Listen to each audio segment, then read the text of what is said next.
তিতুমীর কলেজকে বিশ্ববিদ্যালয়ে রূপান্তরের দাবিতে কিছু শিক্ষার্থীর করা আন্দোলন স্থগিত করেছে তারা। কর্তৃপক্ষের দাবি মানার প্রেক্ষিতে সোমবার রাতে এই আন্দোলন 7 দিনের জন্য স্থগিত করে শিক্ষার্থীরা।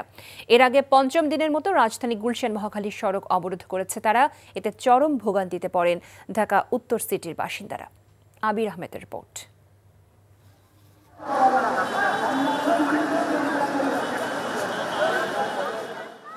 তিতুমীর কলেজকে রাষ্ট্রীয় স্বীকৃতি দিয়ে বিশ্ববিদ্যালয় করা বাদে বাকি 6 দফা দাবি মেনে নেয়ার আশ্বাসে আন্দোলন প্রত্যাহার করেছে আন্দোলনরত শিক্ষার্থীরা।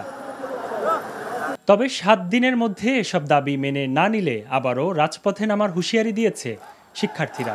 এই 7 দিনের মধ্যে না হলে আগামী মঙ্গলবার আমরা নতুন কর্মসূচি ঘোষণা করব। প্রধান উপদেষ্টা তারা আর কেউ আমাদের নামাতে পারবে না। তিতুমীর কলেজের ভূমি, আবাসন, পরিবহন সংকট সহ বাকি 6 দফা দাবি মেনে নেওয়ার আশ্বাস দিয়েছেন শিক্ষা মন্ত্রণালয়। গবেষণাগার, ল্যাবরেটরি এবং লাইব্রেরিতে পর্যাপ্ত বরাদ্দ প্রদান করা হবে এগুলোর মান উন্নয়নের জন্য, এবং এটা অতি দ্রুত এই কার্যক্রম গ্রহণ করা হবে।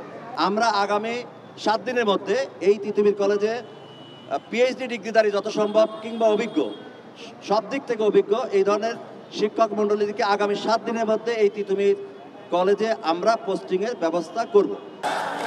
এর আগে তিতুমীর কলেজকে স্বতন্ত্র বিশ্ববিদ্যালয় করা যাবে না শিক্ষা উপদেষ্টার এমন বক্তব্য প্রত্যাখ্যান করে 3 দফা দাবিতে ধারাবাহিক কর্মসূচির অংশ হিসেবে রাজধানীর মহাখালী গুলশান সড়ক অবরোধ করে তিতুমীর কলেজের শিক্ষার্থীরা। শিক্ষা উপদেষ্টা যে উস্কানিমূলক যে বক্তব্যটা দিয়েছে, এই উস্কানিমূলক বক্তব্যটা আমরা মানি না। আমরা চাই অনতিবিলম্বে শিক্ষা উপদেষ্টা তার এই বক্তব্যটাকে প্রত্যাহার করুক। আমাদের বিভিন্নভাবে আশ্বস্ত করা হয়, তো এতদিনেও তারা কিছু করতেছে না। এইখানে আমরা কতক্ষণ অবস্থান করব সেটা নির্ভর করবে রাষ্ট্রের হত্যাকর্তাদের উপর। তারা যত কালক্ষেপণ করবে আমাদের অবস্থান তত দীর্ঘায়িত হবে। শিক্ষার্থীদের Barasat barricade two north city অবরোধ কর্মসূচির কারণে ঢাকা সিটির বেশ কয়েকটি সড়কে যান চলাচল বন্ধ হয়ে যায়। এতে ভোগান্তিতে পড়েন নগরবাসী। বয়স্ক মানুষ নিয়ে হাসপাতালে যেতে পারছে না, সমস্যা হচ্ছে, ভোগান্তি হচ্ছে, সাধারণ মানুষের ভোগান্তি। এটা তো জনগণের ভোগান্তি, সাধারণ জনগণের তো ভোগান্তি, এটা তো মানতে হবে, কি করার আছে এখন আর। সড়কের পাশাপাশি রেলপথও অবরোধ করে তিতুমীর কলেজের শিক্ষার্থীরা। এতে ঢাকার সাথে সারা দেশের ট্রেন যোগাযোগ বন্ধ হয়ে যায়।